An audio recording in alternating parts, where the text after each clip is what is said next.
So today I wanted to do another play on words.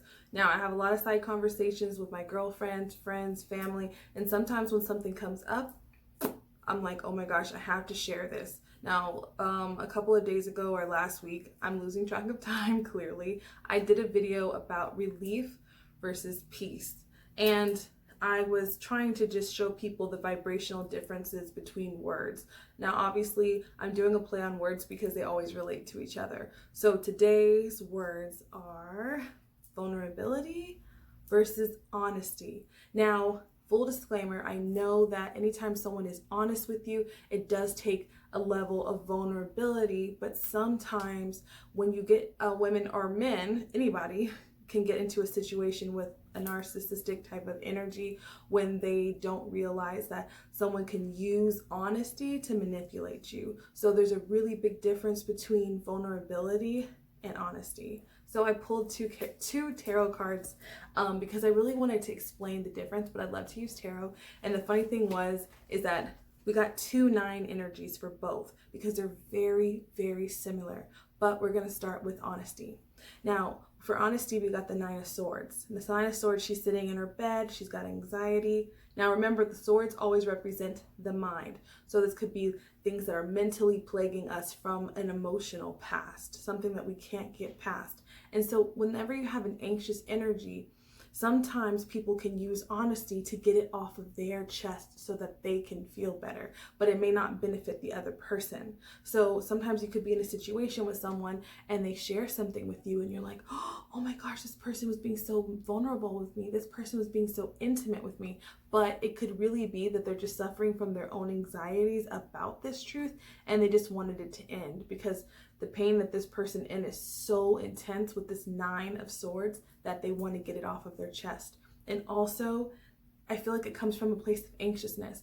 Now, this card for the 9 of Wands is interesting. This is for vulnerability. Now, this is the Wounded Warrior card. This is someone who's been through so much. But the difference is this person is holding on to one wand. And I love it because she's like, I still got a fight in me. I'm still going to overcome. There's some sort of like courage aspect, some sort of story that's like, hey, I've been through this, and this, and I'm holding on to hope. I'm holding on to faith. I'm showing a different side of myself. And also the wands represent passion. So with passion is a little bit more vulnerability when you're talking about something that you're passionate about, something that happened to you, that aspect. And the swords are kind of like very mental. It's very much like, here's the facts.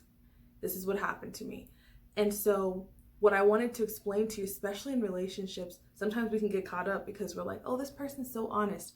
And I feel like in this culture, sometimes we're so fixated on if someone is loyal, if someone is honest, and that is the only prerequisite to a relationship. Like, oh, they're an honest person. Oh, they're not a cheater. It's like, congratulations. Now you know how to be an adult.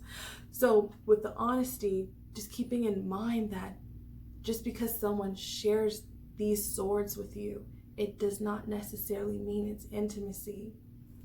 And when someone is vulnerable with you, just keeping in mind that, is this person still willing to change? Is this person willing to admit that this cycle is going to be different from the last? Just kind of reading in between the lines. So I pulled a card for kind of like what's the difference between the two, and I got the King of Pentacles. And I love this energy. It's very masculine energy, regardless if you're male or female. It's very earthy, earth sign-like. But the thing I love about the King of Pentacles is a very, very giving energy. So regardless of if you're dealing with someone in a relationship or a friendship, regardless of which energy that you're in, is this person have enough to give to you? To give to the relationship? Is whatever they're going through, that they're being honest about or being vulnerable about, affecting their ability to give you what you personally need in an interaction, in a friendship, in a relationship? And then I pulled one last card that says, I have created a story in my mind that keeps me stuck, overwhelmed, and anxious. I have the power to rewrite that story. So I think this is beautiful. You all have the chance to rewrite your story. Maybe you realize in your life that, you're just uploading or outloading information on people, and you're like, hey, maybe there needs to be a little bit more vulnerability in that. I think that really creates intimacy. And if you don't know your love language, I'm so big on love languages, but I think this is really beautiful. Like, no matter where the stage is in your relationship, you can always rewrite that. And I think you can look at it from the standpoint of, you know, are you being vulnerable in your relationships? Are you in a place that you can feel safe to be that way? So anyways, guys, I just wanted to drop that aha moment and see where your head is at, see if that resonates with you, and I'll see you guys in the next